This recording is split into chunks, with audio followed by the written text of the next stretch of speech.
লোকসভা নির্বাচনের আগে BJP CA আনা এবং এতে বাংলার রাজনীতির প্রভাব এবং দেশের রাজনীতির প্রভাব কিভাবে ওলটপালট হতে পারে বলে মনে হয়? সিএ এবং এনআরসি দুটো মানুষ গুলিয়ে ফেলছে, এক্স্যাক্টলি থিনার লাইনটা কি? এনআরসির সাথে এই সি এর কোনো সম্পর্ক নেই। বিশেষ করে রাজনৈতিক দলগুলো বিভ্রান্ত করতে পারে, আপনি সবসময় সতর্ক থাকুন।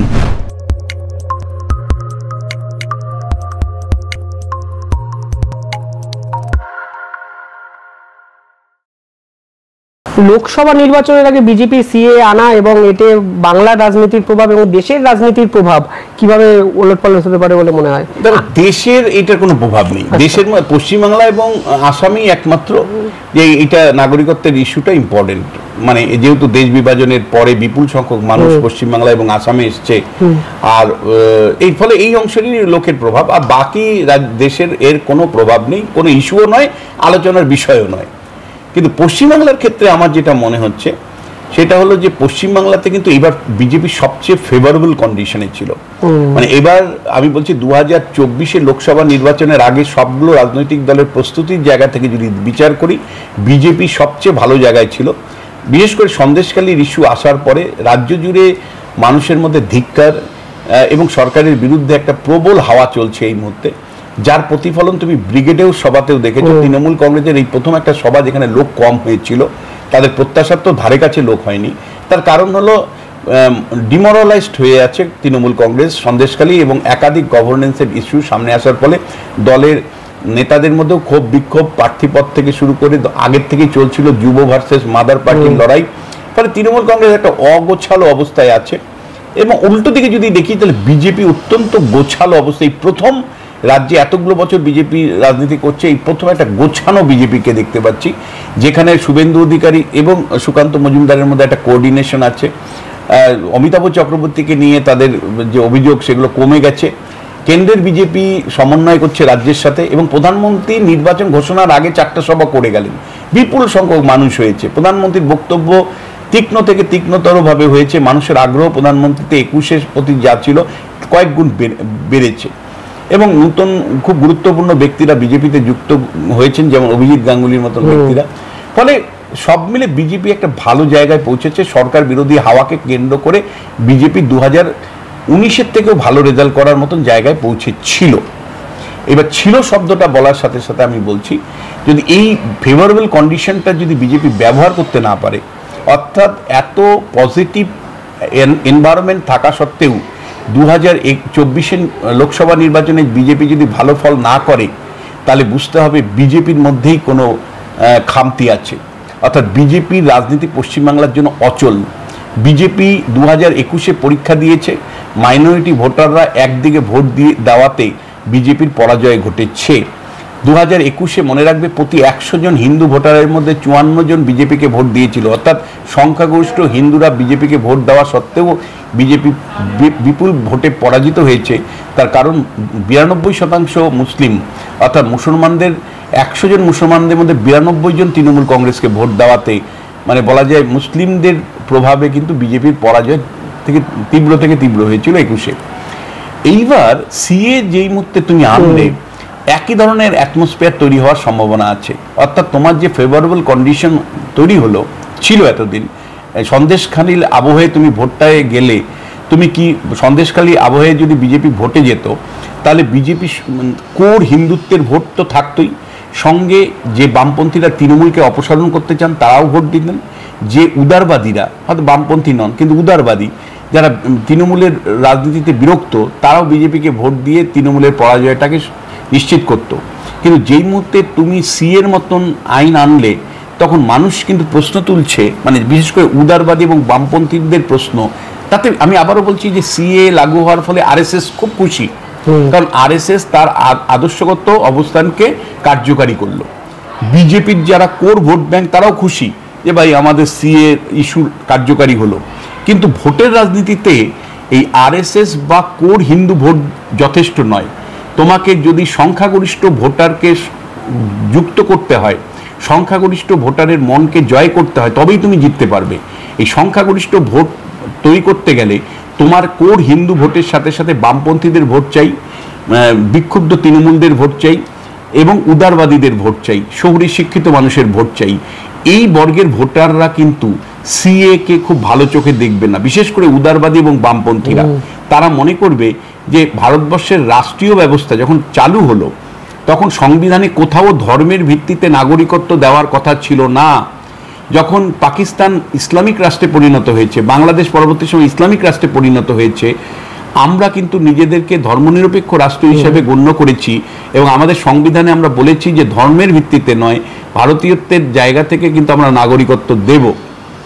ফলে ধর্মের ভিত্তিতে নাগরিকত্ব দেওয়ার বিষয়টাকে বিজেপির ভোটাররা খুশি হতে পারেন, কিন্তু বামপন্থী ভোটাররা খুশি হবেন না, উদারবাদী ভোটাররা খুশি হবেন না, শহুরে শিক্ষিত ভোটাররা খুশি হবেন না, তারা কিন্তু থমকে যাবেন। অর্থাৎ 2024-এ ভোট মানে সন্দেশকালীর আবহ দেখে যারা ভেবেছিলেন বিজেপিকে ভোট দিয়ে তৃণমূলকে হারাবেন, তারাও কিন্তু সন্দিহান হবেন। নো ভোট টু বিজেপিতে যদি আবার ক্যাম্পেইন শুরু করেন মমতা বন্দ্যোপাধ্যায়, তার কিন্তু কিছু ফল তিনি পেতে পারেন। আর একই সাথে আমি বলবো যে মুসলিমদের মহল্লাগুলোতে কিন্তু মমতা বন্দ্যোপাধ্যায় কিন্তু ওই সিম্পল সিএ থিয়ে বলবেন না, তিনি সিএটাকে রূপান্তরিত করবেন এনআরসিতে। তৃণমূল কংগ্রেস সিএটাকে এনআরসি এসে গেল এই প্রচার করবে, মুসলমানদেরকে এই বার্তা দেবে যে ভাই তোমাদের কিন্তু দেশ ছাড়া করবে, এবং তাতে প্রায় অনেকেই আতঙ্কিত হয়ে বিজেপিকে ঠেকানোর জন্য তৃণমূলকে ভোট দেওয়ার সম্ভাবনা থাকছে। ব্যতিক্রম হয় কিনা সেটা দেখার। এতগুলো ফেভারেবল কন্ডিশন থাকার পরেও বিজেপি যদি 24-এর নির্বাচনের সংখ্যা অধিক অর্থাৎ তৃণমূলের থেকে বেশি আসন না পায়, তাহলে বুঝতে হবে পশ্চিমবাংলার রাজনীতির জন্য বিজেপি উপযুক্ত দল নয়। তারা বিরোধী শক্তি হিসাবে গুরুত্বপূর্ণ হতে পারে, কিন্তু মানুষ তাদের শাসক হিসাবে চাইছে না। এবং সেখানেই প্রশ্ন আসছে, বিজেপি যেখানে 65% মানুষের মধ্যে পরীক্ষা দেবেন, সেখানে তৃণমূল কংগ্রেস কিন্তু 100% মানুষের মধ্যে পরীক্ষা দেবে। মানে বিজেপির রাজনীতিতে 35% সংখ্যালঘু মানুষ নেই।